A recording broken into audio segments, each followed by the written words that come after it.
Ini kayaknya terlalu besar, Pastor. Semakin menggebu-gebu ini nanti jadinya.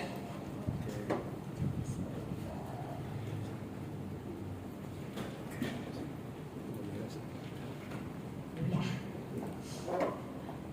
Shalom semuanya. Shalom. Ini mantap Bang Ian, emang. Dimana ada Bang Ian semua selesai langsung. Luar biasa. Siapa tadi yang datang ke sini benar-benar rindu mencari Tuhan, saudara? Atau karena ya dijadwal mau nggak mau datang? Siapa yang rindu benar-benar datang ke sini untuk mencari Tuhan? Boleh dong, saya lihat tangan-tangannya. Puji Tuhan. Sedikit melo ya dengan lagu yang terakhir tadi ya, saudara ya. Karena waktu pertama tadinya ya benar Tuhan. Maksudnya nggak ada satu orang pun yang dapat mengenal kita itu jauh lebih dalam daripada Tuhan. Mungkin orang tua kita, pasangan kita, kakak adik kita mungkin mengenal kita, tapi tidak ada yang sejauh Allah mengenal kita. Begitu luar biasanya kasihnya saudara terhadap kita. Amin. Saya benar-benar hanyut banget tadi pas dengar, aduh Tuhan, rasanya itu seperti Tuhan kayaknya mengucapin terima kasih 10.000 sejuta kali, sebanyak apapun nggak bisa terbalas 1% pun kebaikan dalam hidup kita.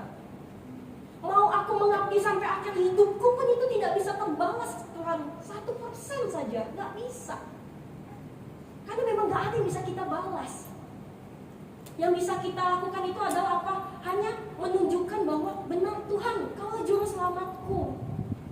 Caranya apa? Aku tetap mengasihimu. Amin saudara. Hari ini tema kita itu berat menurut saya ya. Maksudnya waktu saya dikasih sama pastor juga, aduh pastor kenapa ini? Setiap saya dikasih jadwal untuk berbagi, kita sama-sama belajar, saya tuh ada deg-degan saudara. Kenapa? Karena biasanya kalau tidak Hamin satu pastor kasih materi, atau baru Hamin pas di hari hanya dikasih, atau mungkin berapa menit kemudian Tuhan langsung uji. Waduh, satu minggu ini menurut saya minggu-minggu yang termasuk berat buat saya. Terutama bukan di dalam segi keluarga, tapi di dalam segi pekerjaan saya. Wah, itu rasanya seperti Tuhan, belum lagi mau nyiapin Tuhan, sudah langsung diuji. Langsung tetap mengasihi, tetap mengasihi. Mengasihi itu mudah? Ada yang bilang mudah? Tidak mudah, betul. Hanya Allah lah yang benar-benar contoh atau teladan sempurna dalam mengasihi. Amin saudara? Boleh next slide langsung Ben? Kita disuruh ngapain? Satu-satu aja ketiknya. Oke, stop. Nah, mengasihi itu adalah tindakan yang secara aktif saudara. Kenapa? Karena banyak sekali yang kita mengatakan, aku mengasihimu, aku sayang sama kamu, tapi hanya lip service.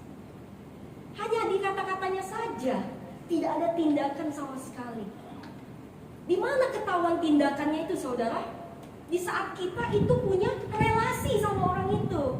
Di saat kita benar-benar menunjukkan diri kita bahwa saya sayang sama kamu, atau saya mengasihi kamu. Tindakan yang secara aktif. Tidak ada namanya mengasihi itu hanya di mulut, atau dia yang pasif itu namanya.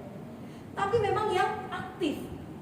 Karena Allah adalah satu-satu teladan yang sangat sempurna yang mengasihi kita secara aktif. Ada yang tahu apa yang Allah lakukan buat kita saudara? Dia mati di kayu salib. Adakah yang lebih tinggi daripada itu pengorbanan saudara? Tidak ada. Pengorbanan Allah itu tidak tertandingi oleh apapun saudara. Nah, jadi ini sedikit saja, ada bentuk kasih saudara di perjanjian lama dan di perjanjian baru. Di perjanjian lama itu ada namanya hesed atau kasih setia, penuh kemurahan dan komitmen. Nah, ini lebih cenderung seperti kasih Allah terhadap kita. Dia ada di Mazmur 136, itu tentang bangsa Israel kalau tidak salah. Boleh dibaca di rumah saudara. Ini hanya sekedar introduce saja. Terus yang kedua itu ada bentuk kasih itu yang di perjanjian baru. Yang di perjanjian lama ada hesed sama ahava, bentuk kasih manusia kepada Tuhan. Itu yang ada di Ulangan 6 ayat 5. Yang kasihilah Allahmu dengan segala. Boleh dibuka Ben, biar kita baca sama-sama. Penting nih yang Ulangan 6 ayat 5 ini Ben. Atau ada yang bisa bacakan satu buat saya saudara? Ulangan 6 ayat 5. Ada yang sudah dapat? Yang suaranya sangat lantang sekali. Joyce. Woi, boleh Kak Joyce atau Kak Nathan, boleh.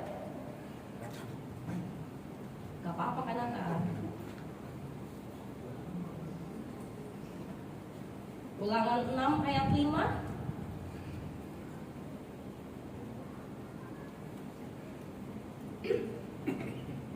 Ulangan 6 ayat 5. Kasihilah Tuhan Allahmu dengan segenap hatimu, dengan segenap jiwamu, dan dengan segenap kekuatanmu. Amin. Itu bentuk kasih kita terhadap Tuhan, saudara. Kasihilah Allah dengan segenap hatimu, lalu dengan segenap jiwamu, dengan segenap jiwamu, terus dengan segenap kekuatan. dengan segenap berarti intinya kita hidup itu memang diciptakan untuk mengasihi Allah, saudara. Kita tuh sebagai replikanya yang di dalam bumi itu untuk mencerminkan bahwa kasih Kristus terhadap kita itu seperti apa. Nah, kita memberikan itu kepada orang lain. Itu kalau misalnya terhadap. Nah, kasihilah Tuhan Allahmu dengan segenap hatimu dan dengan segenap jiwamu dan segenap kekuatanmu. Berarti semuanya, saudara. Semuanya. Kita itu diciptakan untuk mengasihi Allah. Atau kita itu diciptakan sebagai bukti kasih Allah terhadap dunia ini. Boleh next lagi, Ben? Yang di slide-nya tadi. Kalau di perjanjian baru itu ada namanya agape, kasih tanpa syarat. Puncak dari kasih agape ini apa, saudara? Ada yang masih ingat? Pengorbanan Kristus Yesus di kayu salib. Itu puncaknya, saudara. Tidak ada yang melebihi itu. Allah Yesus dengan secara sadar, saudara, dia mengorbankan dirinya. Dia mengorbankan dirinya yang dimana dia itu tidak bercacat celah. Dia itu tidak berdosa. Dia itu tidak ada apa-apanya, saudara, yang mengenai tentang dosa. Tapi dia dengan sadar mau mengorbankan dirinya buat siapa, saudara? Buat kita. Buat saya dan saudara semua. Untuk apa? Untuk menebus dosa-dosa kita. Hebat gak saudara kita ini sebenarnya? Hebat banget loh kalau dipikir-pikir.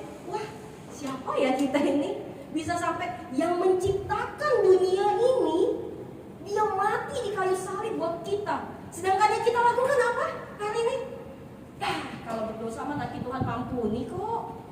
Nanti tinggal masuk ke kamar, Tuhan maafin aku Tuhan, aku tadi gak sengaja berbuat dosa. Aku janji besok enggak lagi Tuhan, amin. Gak nyampe 2 menit, terus pas baca WA, memang ini orang yang pikiran-pikiran kotor langsung muncul. Baru doa. Tapi apakah bisa kita tidak melakukan dosa, saudara? Gak bisa, kita masih tinggal di dalam dunia. Tapi balik lagi yang sering kita pelajari bersama-sama, yang dimana kalau kita memang jatuh dalam dosa, yang harus kita pastikan adalah progresnya kita, saudara. Karena memang kita tidak mungkin tidak berbuat dosa, tapi progresnya. Amin. Emang segitu dalamnya kasih Allah terhadap kita. Segitu besarnya kasih Allah terhadap kita. Sampai gak bisa dikatakan pakai kata-kata, saudara, untuk mendeskripsikan kasih Allah terhadap kita tuh udah nggak tahu lagi mau dikata-katanya seperti apa. Udah saya bilang tadi, mau kita mengabdi sampai kita dipanggil Tuhan sekalipun itu tidak membalas banyak, bahkan tidak membalas 1% pun menurut saya tentang kebaikan Allah terhadap kita. Gak akan bisa, saudara, karena begitu besarnya. Nah, tugas kita, apakah misalnya kalau Tuhan menciptakan kita di dunia ini hanya untuk meramaikan bumi ini saja, saudara? Saya rasa tidak ya, Tuhan tidak sekurang kerjaan itu ya. Pasti ada maksud yang Tuhan mau nyatakan buat saya dan saudara di dunia ini. Lebih tepatnya mungkin secara spesifik lagi di dalam keluarga, secara spesifik lagi di dalam pekerjaan, di dalam lingkungan, komunitas. Dimanapun kita ditempatkan Tuhan, ada maksud Tuhan, saudara. Jadi jangan pernah kita berpikir, aku hidup ini buat apa ya? No, tidak boleh punya pikiran seperti itu. Gak boleh. Tuhan ciptakan kita dengan sempurna. Tuhan ciptakan kita dengan sempurna. Kalau bukan karena Tuhan mencintai kita sebegitu dalamnya, Dia gak akan mati di kayu salib buat kita, saudara. Siapa di sini orang yang paling kita sayangi, yang mau mati buat kita seperti Allah? Ada? Mau mati buat kamu? Wah, luar biasa. Saya ingat film apa? Yang di Titanic itu apa namanya? Yang jadi itunya? Bukan. Siapa? Oke, saya lupa ya. Jack sama siapa? Rose ya? Wah, luar biasa, mantap. Iya. Next one. Ini saja. Luar biasa. Nah, kasih itu mendorong kita untuk melakukan apa, saudara? Ada beberapa hal yang memang harus kita lakukan di mana Allah memberikan kita kasih itu. Yang pertama, kita disuruh apa, Ben? Untuk apa? Kasih mendorong kita untuk taat meski berat. Boleh dibuka, Ben? Filipi 2 ayat 8 itu mengenai apa? Wah, luar biasa, ada paduan suara di belakang, saudara. Soundtracknya itu ya. Mantap. Filipi 2 ayat 8 deh. Nah, oke, terima kasih. Filipi 2 ayat 8. Dan dalam keadaan sebagai manusia, Ia telah merendahkan dirinya dan taat sampai mati, bahkan sampai mati di kayu salib. Siapa ini, saudara? Tuhan Yesus, teladan yang sangat sempurna buat kita. Allah saja, Tuhan Yesus saja, Dia taat sampai mati. Siapa kita yang tidak mau taat pada Allah? Wow. Pas saya ngomong tadi langsung hati itu tek. Iya, benar, yes. Kamu juga. Itu langsung. Allah Yesus saja, Dia taat sampai mati, sampai titik darah penghabisan. Siapa kita yang gak mau taat kepada Allah? Yang Allah minta apakah besar, saudara, dalam hidup kita ini? Allah hanya minta kita untuk apa? Menjadi pelaku firman. Apakah Tuhan hanya bilang, ayo Yesua, kamu pokoknya jadi pelaku firman? Tapi Allah tidak memberikan tanda-tandanya atau tidak memberikan handbooknya, cara-caranya. Enggak, saudara. Apa gunanya Alkitab itu? Di Alkitab itu semuanya ada cara-caranya bagaimana kita menjadi pelaku firman, saudara. Itu adalah tempat atau buku, kalau dibilang kan buku ya. Alkitab itu sesuatu yang sangat menjadi panutan di hidup kita, saudara. Kita mau cari Allah itu kalau marah seperti apa, baca Alkitab. Di situ ada. Kita mau lihat sebagai bagaimana Allah mengasihi kita, baca Alkitab. Ada di situ. Kita mau tahu caranya bagaimana untuk kita itu mengasihi Allah itu seperti apa, baca juga di Alkitab. Semua ada, saudara. Lengkap. Jadi nggak ada alasan kita sebenarnya nggak taat sama Tuhan. Karena apa? Teladan kita yang menciptakan kita sendiri itu sudah menjadi teladan yang sempurna. Dia memberikan contoh dengan sempurna sampai akhir hidupnya loh. Dia bukan hanya dia bukan hanya taat, saudara, tapi kalau kita tahu bahkan mati di kayu salib. Mati di kayu salib itu sangat mengerikan, saudara. Kalau kita hanya lihat, misalnya pernah lihat di dalam televisi, mungkin dia meninggal itu karena ditabrak atau tabrakan atau mungkin lompat dari gedung berapa gitu. Itu nggak seberapa, saudara. Itu nggak seberapa. Mati di kayu salib ini digantung. Sangat menyakitkan, tapi dia setia sampai di akhirnya, di hari terakhir hidupnya. Buat siapa, saudara? Buat saudara dan saya.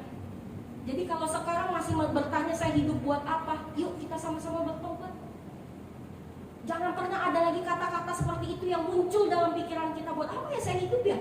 Kayaknya hidup saya gini-gini aja. Senin kerja sampai Jumat, Sabtunya berangkat ke konser, Minggunya datang ke gereja, terus pulang besok Senin itu udah kerja lagi sampai Jumat. Seperti rutinitas. Seperti ada rasa, kok aku jenuh ya hidup seperti ini. Yuk, come on. Belum ada kata terlambat. Siapa tahu waktu minggu pertama ya kalau nggak salah yang pastor khotbah, dia masih ingat nggak? Judulnya apa? Judulnya aja deh. Minggu pertama kan ya pastor yang khotbah nggak salah. Ya, ada yang ingat nggak judulnya apa?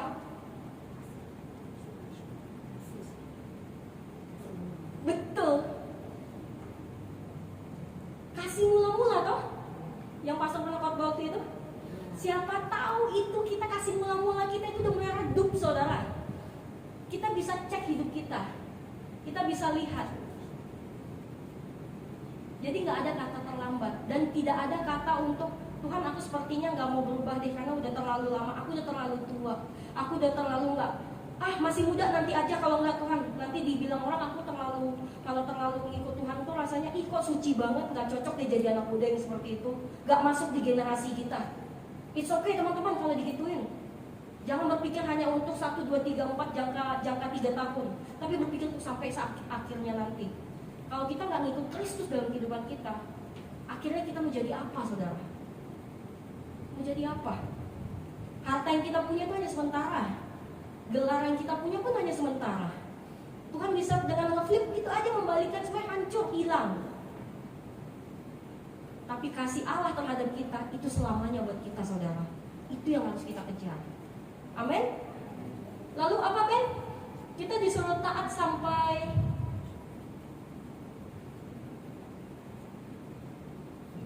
next. Dia bingung, saya bingung. Taat meski berat. Yesus tetap taat sampai mati di kayu salib meski menghadapi penderitaan yang tidak adil. Amin, katanya amin itu. Tetaplah setia pada kehendak Tuhan meski jalan terasa berat dan menyakitkan daging. Proses itu tidak ada yang mengenakkan daging, saudara, nggak ada. Proses itu nggak ada yang kita bilang, aku rasanya enak banget deh di proses Tuhan seperti ini. Bisa berpikir seperti itu kalau benar-benar kita itu intim sama Tuhan. Tapi bukan berarti kita tidak ada merasa kesakitan sekalipun, enggak, saudara. Pasti, namanya juga kedagingan kita. Tapi respon hati kita yang akan mengatakan, Tuhan terima kasih. Kalau Tuhan masih proses aku, berarti Tuhan sangat sayang sama aku. Hati-hati kalau misalnya di dalam hidup kita merasa bahwa Tuhan sudah tidak proses kita, saudara. Itu ada yang salah biasanya. Tanda salah satu bukti Yesus itu sayang sama kita, dia mau memproses kita. Dan respon hati kita adalah harus taat dan setia. Makanya dikatakan tetaplah setia pada kehendak Tuhan. Terkadang saudara di dalam hati kita, Tuhan aku tahu ini yang terbaik buat aku.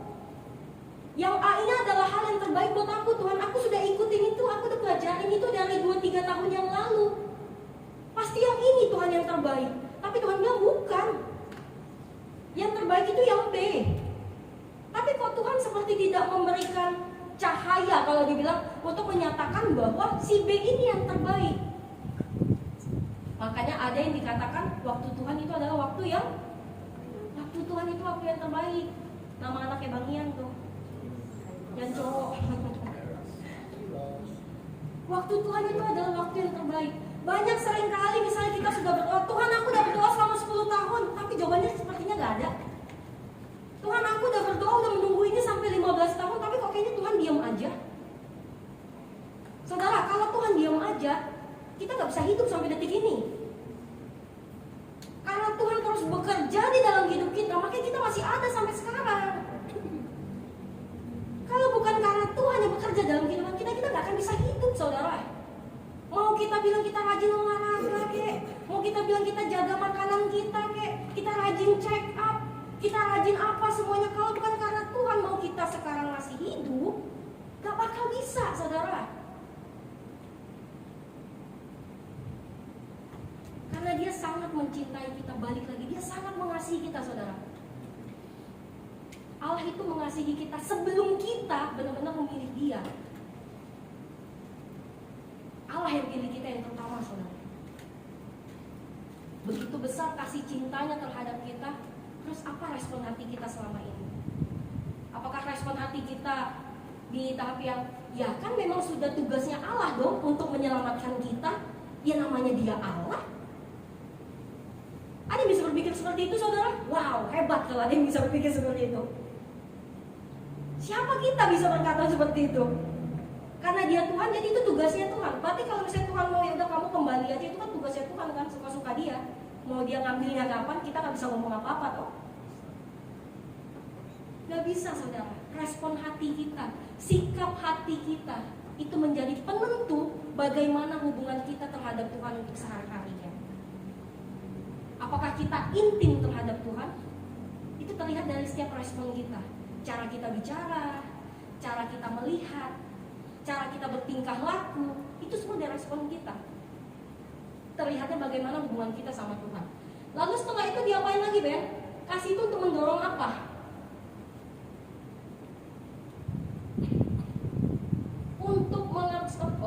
Untuk mengampuni tanpa syarat. Kalau nggak salah ini minggu lalu ya bahasnya itu, yang pengampunan, mengampuni tanpa syarat. Siapa di sini yang dengan sangat mudah bisa mengampuni seseorang? Boleh saya lihat tangannya? Wah, luar biasa ibu. Saya perlu belajar ini, Kak Joyce. Wah, Kapris juga lumayan. Saya jujur kalau dibilang mengampuni balik lagi saudara. Saat kita mengampuni seseorang, itu di saat orang itu datang tiba-tiba, atau saat dia seperti muncul lagi di pikiran kita, sikap hati kita gimana responnya? Apakah sudah mulai, oh ya udah, memang itu sudah lama, Tuhan pakai dia dan Tuhan pakai saya untuk proses itu, atau saat orang itu datang kembali di dalam pikiran kita masih ada rasa jengkel. Nah, itu bisa kita cek sama-sama ya. Nah, kalau misalnya masih ada rasa jengkel, menurut saya itu kayaknya belum full. Karena bukan mengampuni, mungkin belajar untuk mengampuni. Jujur saya itu termasuk yang bisa dikatakan enggak cepat untuk mengampuni, tapi kalau sudah benar-benar pure, ya udah, dia datang sekalipun sudah yang saya merasa, oh justru saya bersyukur nih ketemu orang ini nih. Kalau bukan karena dia, nggak mungkin Tuhan nggak bakal prosesnya sedewasa ini sekarang. Saya nggak mungkin di titik ini nih sekarang. Ada beberapa orang yang bisa saya mengatakan seperti itu. Tapi ada juga yang saya pas ngeliat, enggak, belum daripada aku berdosa, jangan dulu itu, maafin. Ada beberapa hal yang seperti itu saudara. Jadi makanya saya juga mengatakan mengampuni itu sulit saudara, kalau buat saya ya. Mengampuni itu sulit, tapi kalau nanti kita nggak bisa, karena Allah sendiri yang akan memampukan kita. Saat kita bisa mengampuni seseorang yang menyakiti kita, itu berarti kasih itu secara aktif ada di dalam hidup kita. Karena kalau dengan kekuatan kita saudara, untuk mengampuni seseorang itu gak akan bisa. Kalau bukan karena ada kasih Kristus yang dalam kehidupan kita, gak bakal bisa kita mengampuni orang. Sulit, karena naturnya manusia itu tidak mau disakiti, betul? Naturnya manusia itu yang maunya bahwa yang enak-enak saja, yang sesuai dengan keinginannya. Sedangkan kalau misalnya kita dengan orang lain, tidak bisa kita jalannya seperti itu terus, nggak bisa saudara.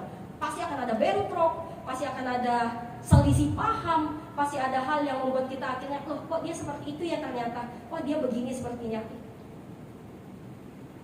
Nggak bisa, karena kita makhluk sosial. Nah, kasih itu adalah satu-satunya cara yang dipakai Allah untuk kita bisa menjadi mengampuni tanpa syarat.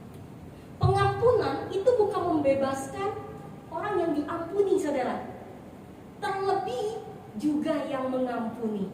Jadi mengampuni itu seharusnya itu dua belah pihak itu benar-benar pulih saudara. Jadi bukan hanya sekadar kita datang, aku minta maaf ya, aku salah begini. Oke, dah, kita pulang. Enggak, tapi harus clear antara kita dan dia. Terjadi rekonsiliasi. Itu baru namanya mengampuni yang sebenarnya.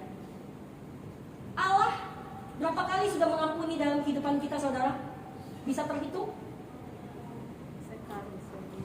Bisa terhitung saudara berapa kali Allah mengampuni kita? Nggak bisa saudara. Nggak bisa. Terlalu banyak kesalahan yang sudah kita lakukan. Terlalu besar juga ada beberapa hal yang sudah kita lakukan. tapi Allah dengan setia selalu mengampuni kita. Makanya sering sekali saudara yang saya ingatkan, Allah itu murah hati saudara. Siapa yang setuju Allah itu murah hati? Allah itu murah hati. Kalau bukan karena Allah murah hati, kita nggak akan ada sampai detik ini. Karena kita udah berbuat dosa berkali-kali, tapi Allah terus mengampuni kita. Tapi ada satu hal yang harus kita ingat saudara, tapi Allah itu nggak murahan. Allah memang murah hati, tapi Allah tidak murahan. Tidak murahan maksudnya bagaimana? Kita tahu bahwa Allah nanti akan mengampuni kita, jadi kita seenaknya aja melakukan perbuatan dosa. Allah itu betul murah hati, tapi dia bukan murahan. Jangan main-main dengan pengampunan yang telah Allah berikan. Jangan mempermainkan pengampunan yang telah Allah berikan. Kita tidak tahu kapan saatnya Allah benar-benar marah sama kita. Kita nggak tahu satu kedua hari ke depan itu yang terjadi buat kita itu apa saudara. Bahkan pulang dari gereja ini pun kita nggak tahu apa yang akan terjadi dalam kehidupan kita. Semua itu misteri. Hanya Allah yang tahu. Makanya kita hidup itu benar harus hati-hati. Kenapa? Karena dunia itu semakin hari semakin jahat. Yang dibutuhkan dunia ini siapa saudara? Kita anak-anak Allah yang penuh kasih ini. Karena dunia ini gelap saudara. Sudah benar-benar menuju semakin gelap. Kalau bukan karena kita yang punya kasih ini yang untuk bisa menerangkan, atau kita yang menjadi masuk ke dalam dunia ini menjadi gelap. Pilihannya itu sebenarnya di antara kita saja saudara. Apakah kita mau memakai kasih Allah ini untuk menjadi berkat buat orang lain, atau kita menyimpan kasih Allah itu hanya untuk diri kita saja, yang akhirnya itu bisa membuat kita juga jadi tenggelam. Karena kasih yang aktif itu harus bisa dirasakan oleh sekitar kita. Kalau kasih itu hanya buat kita saja, itu namanya pasif saudara. Dia harus aktif, harus dinikmati oleh sekitarnya, harus dinikmati setiap orang yang ketemu sama dia, harus dinikmati setiap orang yang mempunyai jalin hubungan sama dia, hubungan kerja, hubungan pertemanan, mungkin komunitas ataupun keluarga. Mereka harus menikmati kasih itu. Bagaimana caranya kita bilang kita mau memenangkan orang di luar sana kalau misalnya kita ketemu teman kita aja kita nggak mau nyapa? Gimana kita mau bilang kita mau menjadi kekuatan buat orang lain di luar sana kalau kita aja nggak rajin berdoa? Gimana kita bilang kita mau jadi berkat buat orang di sana, sedangkan kalau kita melihat teman kita yang butuh bantuan, kita tutup mata? Nggak bisa saudara. Kenapa? Kan kasih itu aktif. Ada bukti nyata yang harus kita lakukan. Nggak hanya ucapan saja. Salah satu bentuk kasih itu adalah mengampuni saudara. Kalau sekarang ada hal yang membuat kita masih jengkel atau masih panas dalam kehidupan kita sekarang, dalam hati kita, mungkin ada 1-2 orang yang mungkin yang masih merasa aku belum bisa deh mengampuni dia. Yuk, bukan belum bisa. Coba kita benar-benar fokuskan hati dan pikiran kita hanya kepada Tuhan, maka Tuhan akan menyanggupi untuk kita bisa mengampuni mereka kok. Terkadang kita itu nggak bisa mengampuni orang lain karena kita fokusnya bukan ke Tuhan. Fokusnya itu kesalahannya mereka. Fokusnya itu kelebihan kita, kepada kelebihan kita. Tapi coba kita benar-benar ambil hati dan pikiran kita, fokuskan hanya kepada Tuhan, yang dimana Dia yang memberikan kita kasih, maka Dia juga yang akan menyanggupi kita untuk bisa mengampuni orang tersebut, saudara. Tiada yang tidak mungkin bagi Tuhan, selagi kita mau dipakai Tuhan. Pertanyaannya, kita mau nggak diproses sama Tuhan? Atau Tuhan ini udah cukup deh, terlalu berat rasanya? Semua itu respon balik lagi ke kita, saudara. Ternyata berat ya menjadi pelaku Kristus ya, menjadi pengikut Kristus itu ternyata berat ya.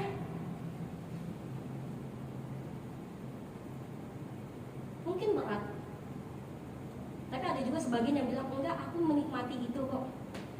Itu kembali lagi dengan hubungan intim dia terhadap Tuhan. Semakin intim dia sama Tuhan, maka dia akan semakin menikmati setiap proses, setiap petunjuk yang Tuhan berikan. Jadi intinya adalah bagaimana hubungan kita sama Tuhan belakangan ini. Nggak usah selama ini deh, belakangan ini. Kalau selama ini terlalu jauh, tapi belakangan ini ya 1-2 hari belakangan inilah Hubungan kita sama Tuhan bagaimana saudara? Apakah benar-benar kita tetap intim? Atau kita udah mulai jauh? Atau mungkin kita malah nggak kelihatan lagi di mana?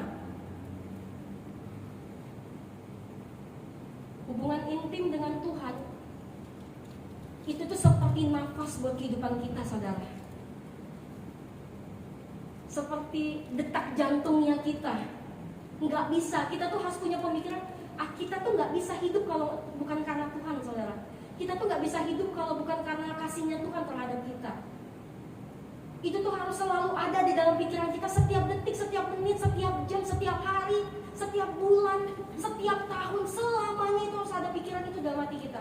Tuhan, kalau bukan karena Engkau dalam hatiku, aku gak akan bisa hidup sampai detik ini. Kalau bukan karena Tuhan yang memilih aku gak akan bisa hidup sampai detik ini. Kalau bukan karena kasih karunia Allah, penjagaan Allah, damai sejahteranya Allah sampai detik ini, mungkin aku sekarang gak tahu ada di mana. Mungkin aku tersesat di tempat yang aku gak tahu di mana.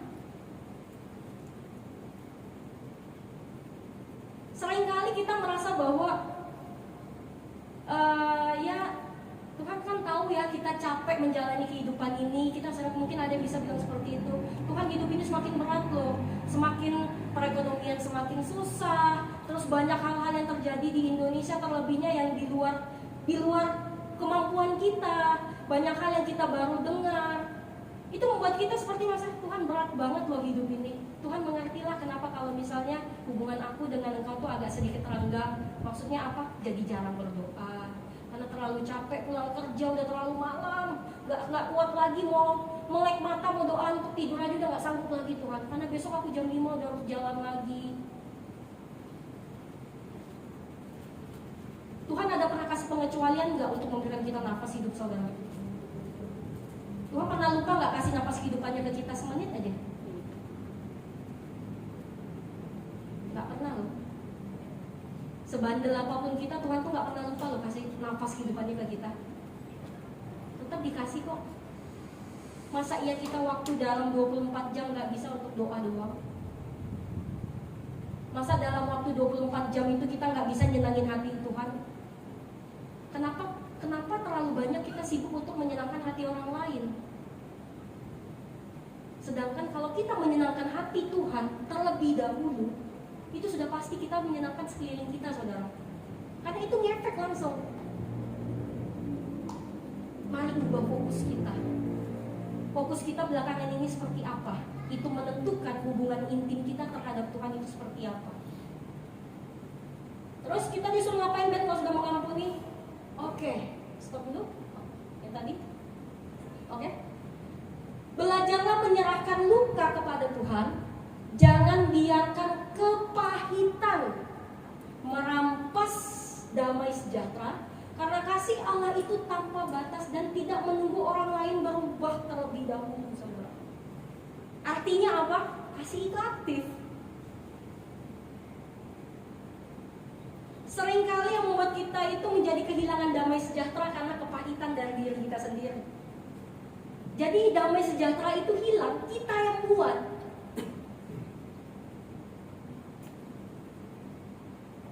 Jangan sampai luka itu membuat damai sejahtera kita hilang, saudara. Jangan lupa juga kasih itu aktif. Jangan menunggu orang lain dulu yang melakukan sesuatu ke kita. Lakukan terlebih dahulu. Karena itu adalah kuncinya.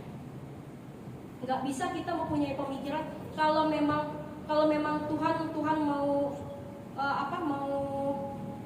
kalau orang lain mau baik terhadap kita, maka kita kalau misalnya dia mau baik sama aku harus baik dulu nih sama dia nih.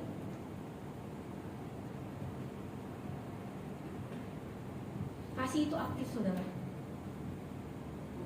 Mau bagaimanapun nanti respon orang itu terhadap kita, yang kita lakukan adalah kita mengasihi mereka. Lakukan bagian kita.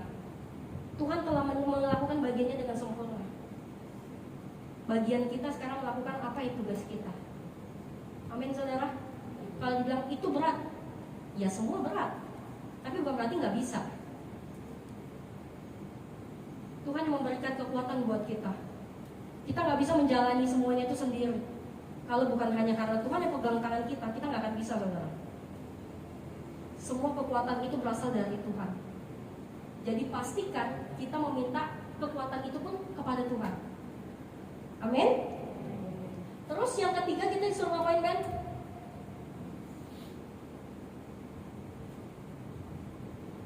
Oke. Nah, ini nih tentang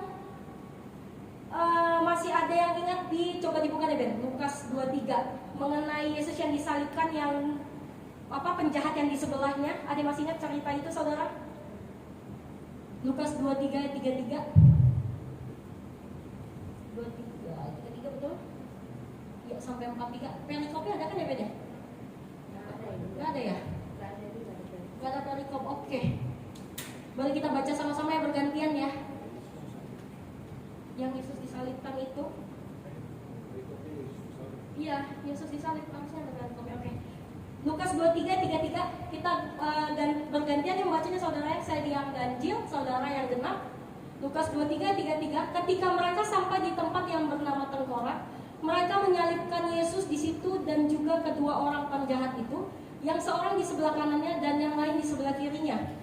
Yesus berkata, "Ya Bapa, ampunilah mereka, sebab mereka tidak tahu apa yang mereka perbuat." Dan mereka membimbing mati-mati pakaiannya. Orang banyak berdiri di situ dan melihat semuanya. Pemimpin-pemimpin mengejek dia. Katanya, orang lain ia selamatkan. Biarlah sekarang ia menyelamatkan dirinya sendiri, jika ia adalah Mesias, orang yang dipilih Allah. Juga prajurit membawa dia. Mereka membubarkan massa kepadanya.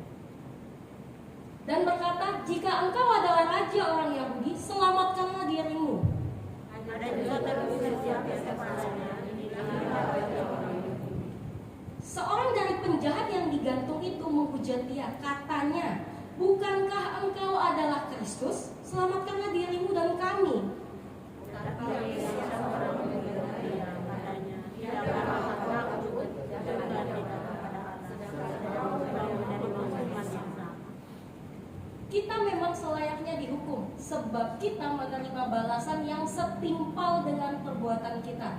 Tetapi orang ini tidak berbuat sesuatu yang salah. Dan dia berkata, "Yesus nama aku tidak engkau datang sebagai raja." Boleh baca sama-sama, saudara, yang ayat 43? Kata Yesus kepadanya, Aku berkata kepadamu, sesungguhnya hari ini dengan aku di dalam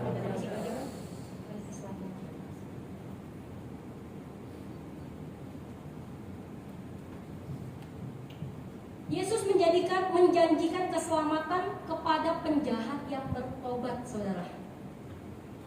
Itu hanya terjadi, percakapannya itu singkat ya, saudara ya. Enggak yang butuh berhari-hari kalau bisa dilihat di situ.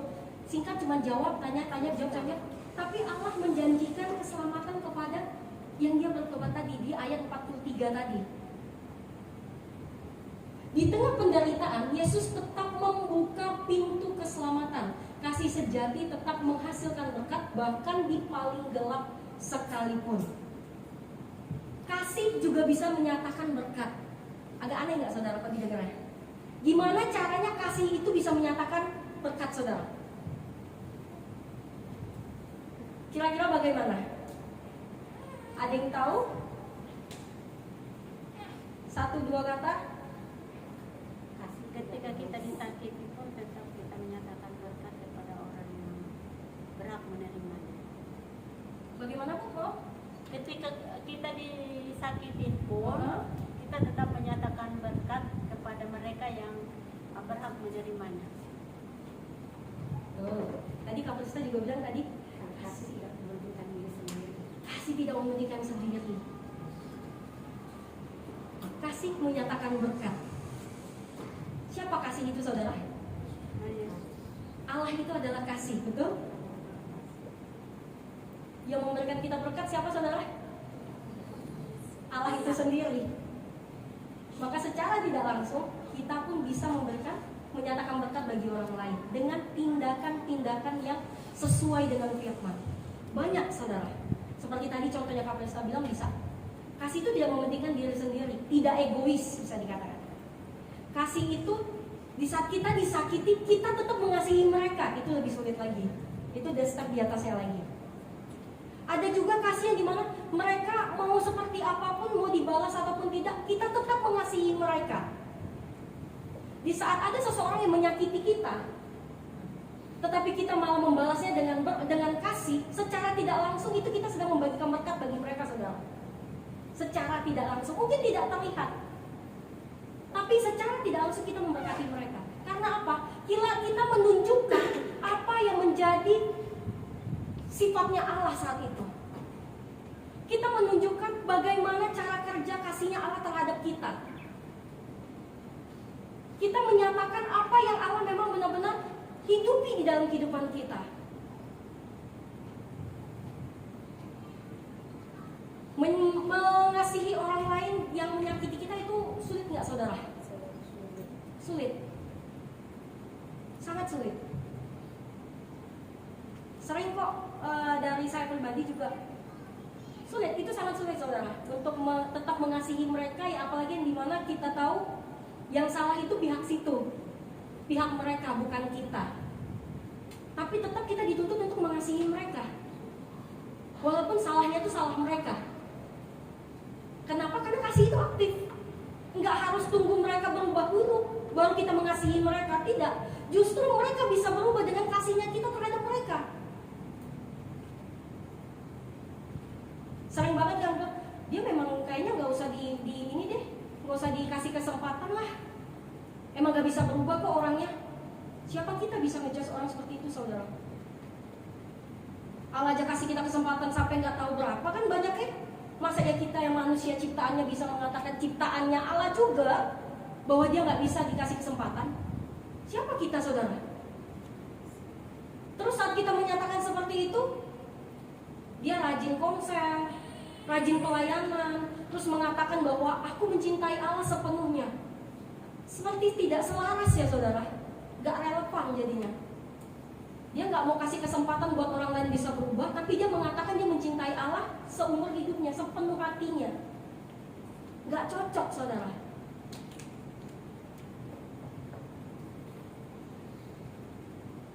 Banyak hal yang dimana bisa membuat kita itu sakit hati. Karena apa? Karena kita masih hidup di dalam dunia. Dan yang harus kita ingat, manusia itu pasti mengecewakan. Yang tidak bisa mengecewakan itu adalah Allah itu sendiri. Nah, kenapa Allah itu memberikan kita kasih? Karena Allah tahu, saudara, bahwa manusia di dalam dunia itu semuanya itu bisa mengecewakan. Kalau bukan karena kasih Allah yang Allah berikan kepada kita, kita nggak akan sanggup menjalani kasih itu. Nggak akan bisa, saudara. Jadi kalau dibilang kita bisa seperti ini karena kita kuat berdoa, enggak juga. Karena memang Allah yang memampukan. Karena memang Allah yang memampukan kehidupan kita. Jadi bukan karena kuat kita rajin berdoa kita bisa mengasihi orang lain. Enggak, saudara. Tapi karena Allah yang memampukan itu. Coba Allah tidak memberikan kasih itu kepada kita nggak akan bisa mengasihi orang lain. Jadi yang selalu harus kita ingat adalah Allah itu selalu membuka untuk pintu keselamatan, saudara. Kalau di kehidupan kita sekarang, kita harus pakai hidup kita menjadi pintu itu agar orang lain bisa bertemu dengan Kristus. Mari kita jadi pintu-pintu yang Allah tadi, saudara. Jangan sampai saat orang bertemu dengan kita justru dia tidak mau mengenal Kristus.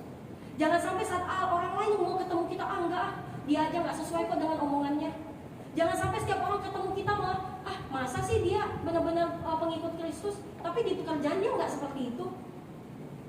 Tapi biarlah orang lain ketemu kita, wajar lah ya orang Kristen ini patut diikutin, soalnya kasihnya aja top.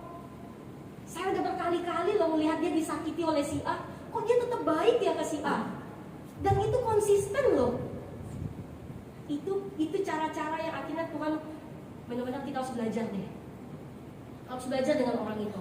Siapa sih yang membuat dia bisa sampai seperti itu? Apa sih yang membuat dia bisa punya hati yang seperti itu? Itu caranya, saudara. Jadikan diri kita menjadi pintu-pintu bagi orang lain bisa ketemu Kristus. Jangan sampai orang lain itu ketemu kita malah dia nggak mau ketemu Kristus. Itu bahaya. Berarti ada yang salah dalam kehidupan kita. Amin, saudara. Nah, kalau dijadiin satu, disingkatin, itu jadinya prosesnya bagaimana, Ben? Prosesnya hanya ada 3 saudara. Yang pertama taat yang tadi. Yang kedua itu ada mengampuni. Yang ketiga itu menjadi berkat.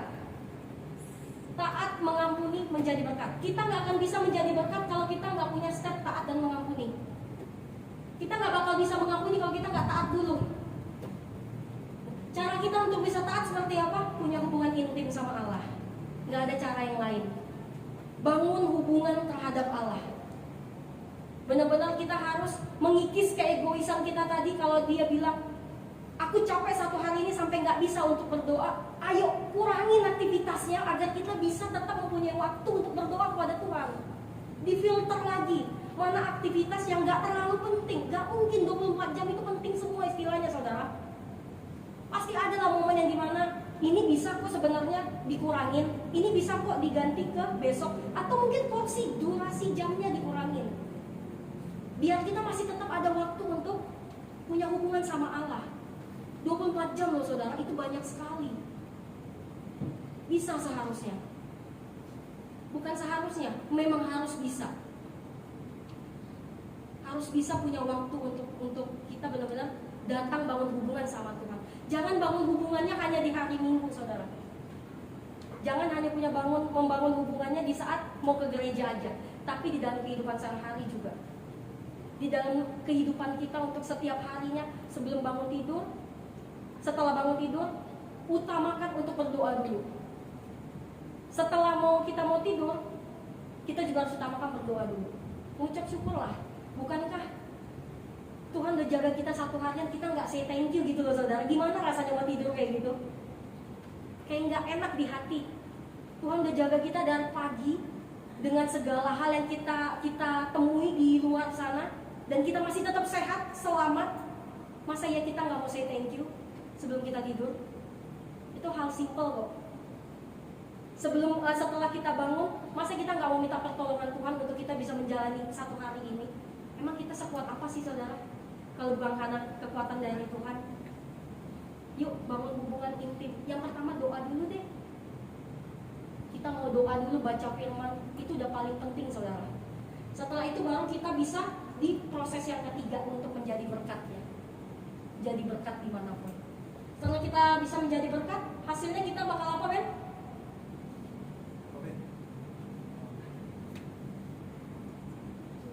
Hasilnya itu baru kita bisa menjadi pelaku firman saudara. Kita nggak bakal bisa menjadi pelaku firman kalau 3 hal tadi nggak kita lakukan. Kita nggak taat, kita nggak mau mengampuni, dan kita nggak bakal bisa menjadi berkat. Itu yang akhirnya bisa membuat kita menjadi pelaku firman. Siapa di sini yang menjadi pelaku firman saudara? Semua pasti pingin saudara. Tapi 3 proses tadi kita sama-sama harus setia ya saudara. Kita harus taat, harus belajar mengampuni dengan tulus, dan di saat itu kita harus bisa menjadi berkat buat orang lain. Jadi pintu-pintu keselamatan bagi orang lain. Pintu-pintu di mana orang bisa bertemu dengan Allah. Saat itu barulah kita dinyatakan menjadi pelaku firman. Tapi ini pun bisa terjadi kalau kita melakukan 3 hal tadi secara konsisten. Balik lagi, kalau nggak konsisten nggak bakal bisa saudara. Semua itu pun harus perlu konsisten dan komitmen. Amin. Lalu apa Ben? Setelah itu ada kesimpulan nih. Sebentar lagi kita bisa makan saudara. Kesimpulannya adalah jadilah saluran berkat meski hati terluka, karena Tuhan sanggup memakai kasih kita dalam memperlengkapi orang lain untuk menyambut Tuhan datang yang kedua kalinya saudara. Secara tidak langsung, kenapa kita ada di tempat ini? Karena memang kita diciptakan untuk memperlengkapi orang lain saat nanti Yesus datang kedua kalinya. Jadi tugas kita itu berat saudara. Bukan sekedar seperti kita hanya menjalani yang kita ke gereja dan segala macam, tidak. Tapi kita ditugaskan untuk memperlengkapi orang lain saat nanti Yesus datang yang kedua kalinya. Itu tugasnya sangat berat. Tapi bukan berarti kita nggak bisa. Amin. Pasti bisa. Ada video ya Ben ya? Sebentar.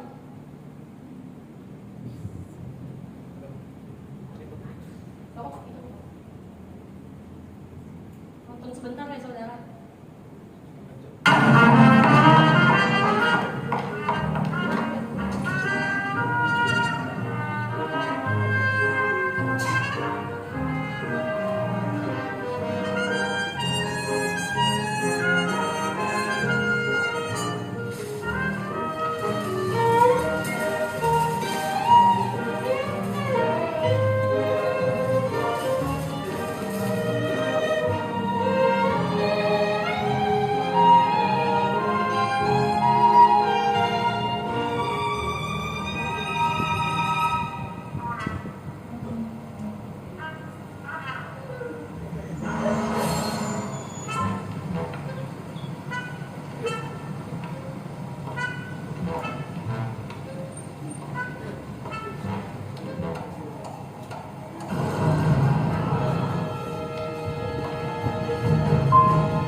Ada yang paham pesannya apa?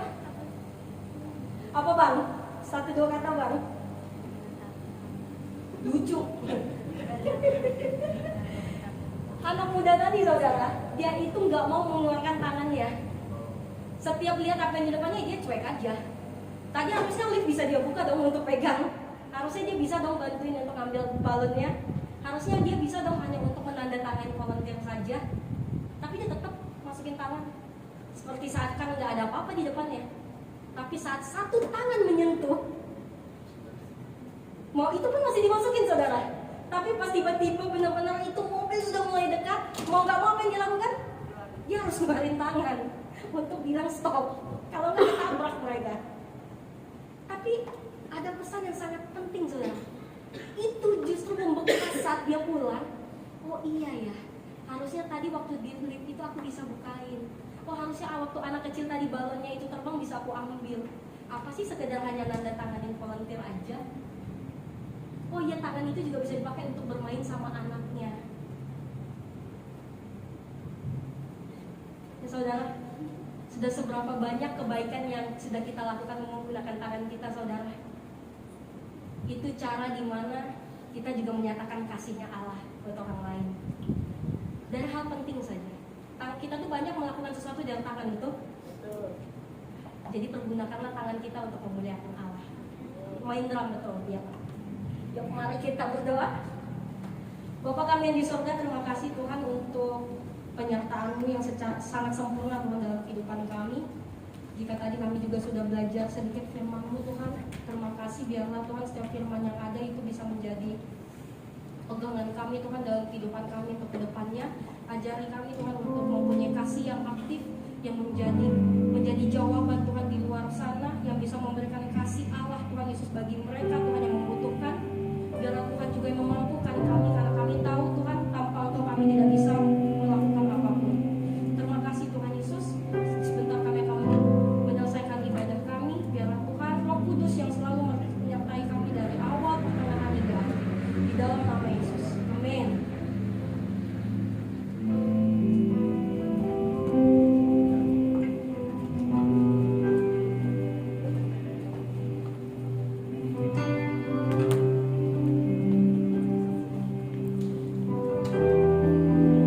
Mari kita bangkit berdiri. Sama-sama kita mau perkatakan deklarasi iman kita. Aku percaya kepada Allah, Bapa yang Maha Kuasa, Khalik langit dan bumi, dan kepada Yesus Kristus, anaknya yang tunggal, Tuhan kita, yang dikandung dari Roh Kudus, lahir dari anak darah Maria, yang menderita sengsara di bawah pemerintahan Pontius Pilatus, disalibkan, mati dan dikuburkan, turun ke dalam kerajaan maut. Pada hari yang ketiga bangkit pula dari antara orang mati, naik ke surga, duduk di sebelah kanan Allah, Bapa yang Maha Kuasa, dan dari sana ia akan datang untuk menghakimi orang yang hidup dan yang mati. Aku percaya kepada Roh Kudus, gereja yang kudus dan am, persekutuan orang kudus, pengampunan dosa, kebangkitan tubuh dan hidup yang kekal. Amin.